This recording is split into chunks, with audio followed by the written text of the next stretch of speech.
好，我講下呢個 Point 究竟係要點樣去 set up 嘅。咁首先咧就要 download 咗佢 Point 呢隻 app 先啦。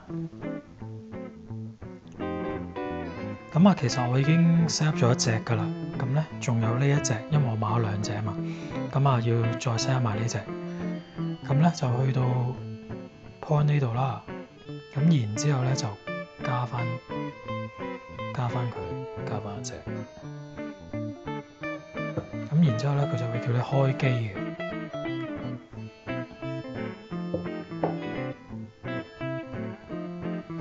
咁就要長按佢，跟住然之後咧佢就會有紫色噶啦。好啦，紫色燈着咗啦，跟住再撳完 join 啦。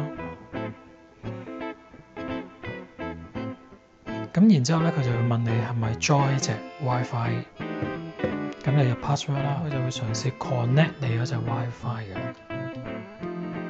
好啦，就變咗綠色啦，咁咧就可以好似幅圖咁樣裝上個天花板度。安裝上咧其實就好方便嘅。咁咧其實你見到啦，佢係一塊鐵嚟啦。咁你可以落翻口螺絲落去嘅，建議你用翻佢嗰口螺絲，因為佢個沉透咧就比較薄㗎。咁裝上去就係點樣咧？因為佢係有磁力嘅，就咁吸上去咧，佢就已經黐實㗎啦。就係咁簡單。好，咁我 sensor 裝咗上去啦，咁然之後咧就可以睇翻啦。咁我而家喺客房啦，咁啊撳翻佢啦，咁啊亦可以有晒成個記錄啦，日、週、月、年咁樣去計嘅。咁個聲音記錄啦，個 temperature 嘅記錄啦，溫度記錄啦，同埋濕度記錄都可以有嘅。咁然之後可以入去個設定裏面，可以設定翻佢就去 send 翻個 message 去你個 device 度嘅，咁係做翻啲設定嘅可以。咁可以設定幾大聲啦，咁佢就冇下限嘅，淨係得上限啫，聲音嗰度。咁個溫度上面咧就有嘅，上下限都有嘅，濕度都係。咁去到個 apps 咧度咧，就一開個 apps， 佢基本上就係彈呢一頁先嘅啦。咁咧就可以 set 翻佢。我哋試下個 alarm 到底有幾嘈先。咁我而家咧基本上就喺個 alarm 嘅下面嘅。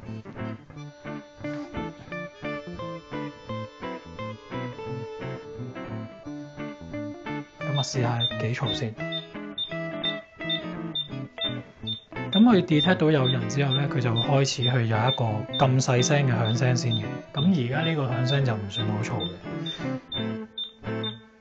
咁佢就會有1分鐘俾你嘅。咁你可以 check 翻究竟係咩事嘅。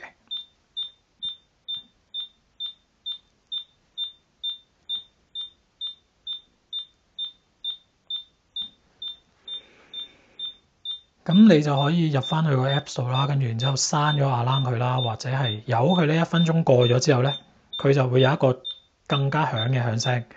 咁啊，想俾大家聽下究竟有幾響。好啦，1分鐘過去啦，咁啊會有呢一個響聲噶啦。其實就唔係好響嘅，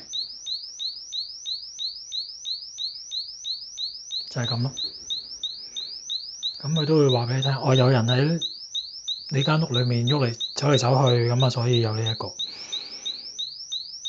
咁咧，佢係提議你咧話俾人聽嘅，因為佢個 Apps 裏面咧就冇得報警啊嗰啲咁嘅嘢嘅。